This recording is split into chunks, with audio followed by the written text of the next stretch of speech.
ಗುರುದೇವ, ನಮಗೆ ಬೇಕಾದದ್ದನ್ನು ಓಡಿಸಿಕೊಳ್ಳುವುದಕ್ಕೆ ವಶಿಷ್ಠ ಪುತ್ರರ ಬಳಿಗೂ ಹೋಯಿತಲ್ಲ. ಉದ್ದಟತನದಿಂದ ಅಪ್ಪ ತಿರಸ್ಕರಿಸಿದ್ದನ್ನು ನಾವು ಮಾಡುವುದಿಲ್ಲ. ಹಾಗಾಗಿ ವಶಿಷ್ಠ ಪುತ್ರನಿಗೆ ಶಾಪವಾಕ್ಯವನ್ನು ಅವರನ್ನು ಭಸ್ಮಗೊಳಿಸಿದ್ದೇನೆ. ಯಾವನೋ ಪ್ರಬೋಧಕರಂತೆ ಏನು ಕೌಶಿಕನ ಜಾತಿ ಅಂತ ಕೇಳಿದರಂತೆ. ಅವನು 700 ಜನ್ಮಗಳ ಕಾಲ ಶಪಥವಾಗಿ ಹುಟ್ಟುವಂತೆ ಅವರಿಗೂ ಶಾಪವನ್ನು ಕೊಟ್ಟಿದೆ.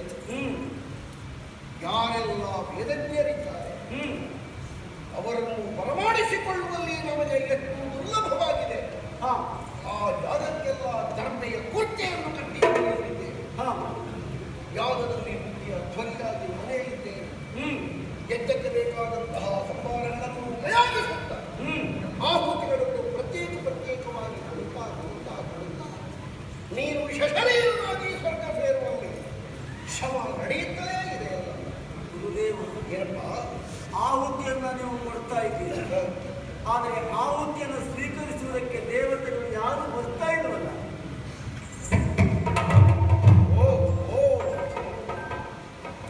ನಾವು ಕೊಡುವುದು ಮಾತ್ರ, ಅವರು ಸ್ವೀಕರಿಸ್ತಾ ಇಲ್ಲ. ಯಾಕೆ? ಏನು?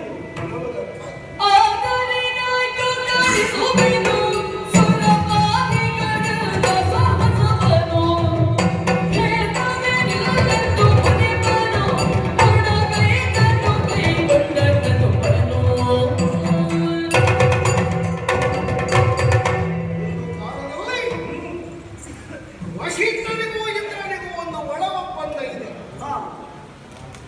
ಅವನಾಗಲಿ ಅವರ ಸಂತಾನವಾಗಲಿ ಭಾಗವಹಿಸದೇ ಇರುವ ಯಾಗದಲ್ಲಿ ನಾವು ಹೊರಸು ಸ್ವೀಕರಿಸುವುದಕ್ಕೆ ಪ್ರವೇಶ ಮಾಡುವುದಿಲ್ಲ.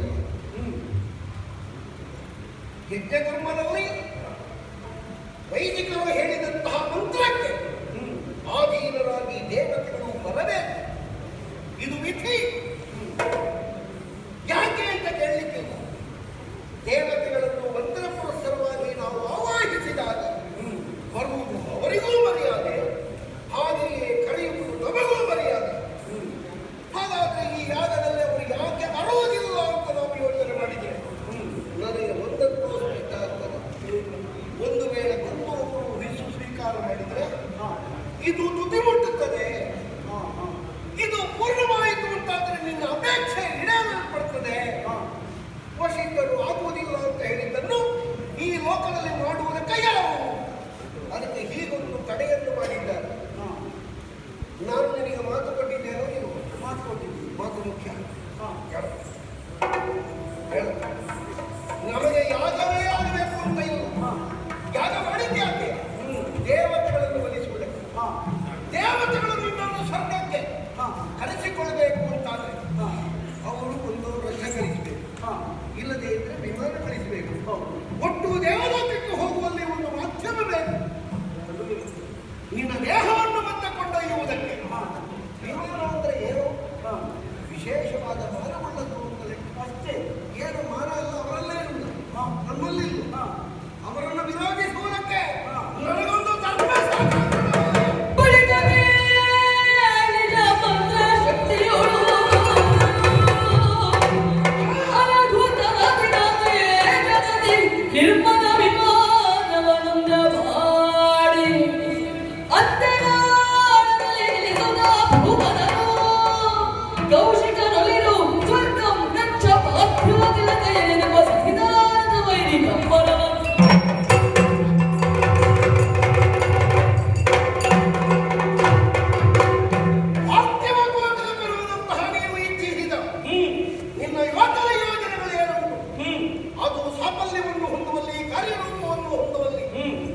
ಬರ್ತಾ ಇದ್ದಾನಲ್ಲ ಮೇಲೆ.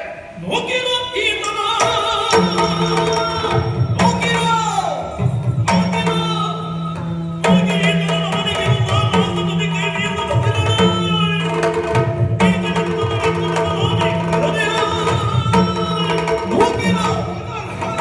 ಸ್ವರ್ಗವನ್ನ ಏರಕೂಡದು. ತಾನು ಸ್ವರ್ಗದ ಭೋಗವನ್ನ ಪಡೆಯಬೇಕಿರುವಂತಹ ಆಸೆಯಿಂದ ಹಂಬಲದಿಂದ ಬಂದಂತಹ ಈ ಅಹಂಕಾರಿಗೆ ಒಂದು ವ್ಯವಸ್ಥೆ ಮಾಡಲೇಬೇಕು. ಹಿಡಿದಿದ್ದೇನೆ ವಜ್ರಾಯುಧ, ಅವನ ತಲೆಗೆ ಬರೆದು ತಲೆ ಕೆಳಗಾಗಿ ಬೀಳುವ ಹಾಗೆ ಮಾಡುತ್ತೇನೆ. ತಲೆಗೆ ಬೀಳುತ್ತ ಮಧ್ಯ ಮಾರ್ಗಗಳ ರಸ ಅತಿಶಯ ಭೀತಿಯಲ್ಲಿ ಬಾಗಿಲನ್ನು ಗಾದಿ ಕುಮಾರನ ಕರೆಯುತ್ತಲೇ ಗುರುದೇವ ನಾನು ನಮಸ್ಕಾರ ಮಾಡಿದ್ದು ಹೋಗು ಸ್ವರ್ಗಕ್ಕೆ. ಗುರುದೇವ ನನಗೆ ಸ್ವರ್ಗದಲ್ಲಿ ಹೊಡೆದಲು ನಾ ಕೆಳಗೆ ಬೀಳುತ್ತಿದ್ದೇನೆ ಗುರುದೇವ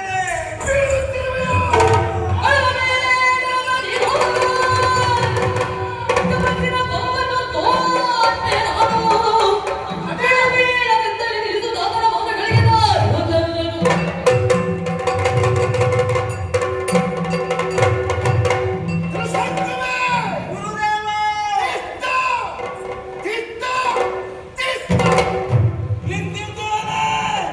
ಯಾವ ಸ್ಥಿತಿಯಲ್ಲಿ ನೀನು ಕೆಳಗೆ ಬೀಳುವುದಕ್ಕೆ ಆರಂಭ ಮಾಡಿದೆಯೋ ಅದೇ ಸ್ಥಿತಿಯಲ್ಲಿ ಅಲ್ಲೇ ನಿಲ್ಲು. ಗುರುಗಳೇ, ಸರಿಯಾದಂತಹ ಇಂದ್ರ ನನಗೆ ಹೊಡೆದರೆ ಹಾ, ನನ್ನ ತಪಶಕ್ತಿಯನ್ನು ಧಿಕ್ಕರಿಸಿದೆ. ಹೌದು. ನಾನು ಎಣಿಸಿದ ಎಣಿಕೆಯನ್ನು ಸಫಲಗೊಳಿಸುವಲ್ಲ ಇಂದ್ರ ಮಾರಕನಾಗಿ ನಿಂತಾನೆ. ಹಾ, ಅದಕ್ಕಾಗಿ ಇಂದ್ರನಿಗೆ ಸರಿಯಾದಂತಹ ಪಾಠವನ್ನು ಕಲಿತೇನೆ. ಹಾ. ಅನ್ಯಂ ಇಂದ್ರಂ ಕರಿಷ್ಯಾಮಿ. ಮತ್ತೊಂದು ಇಂದ್ರನನ್ನು ನಾನು ವರ್ಣ ಮಾಡುತ್ತೇನೆ. ಹಾ. ಎಲ್ಲಿಯಾದರೂ ನಾನು ಮಾಡಿದ ಇಂದ್ರ ಪದವಿಯ ಬಗ್ಗೆ ಇಂದ್ರ ಅಪವಾಕ್ಯವನ್ನು ಹೇಳಿದನಾದರೆ ಹಾ.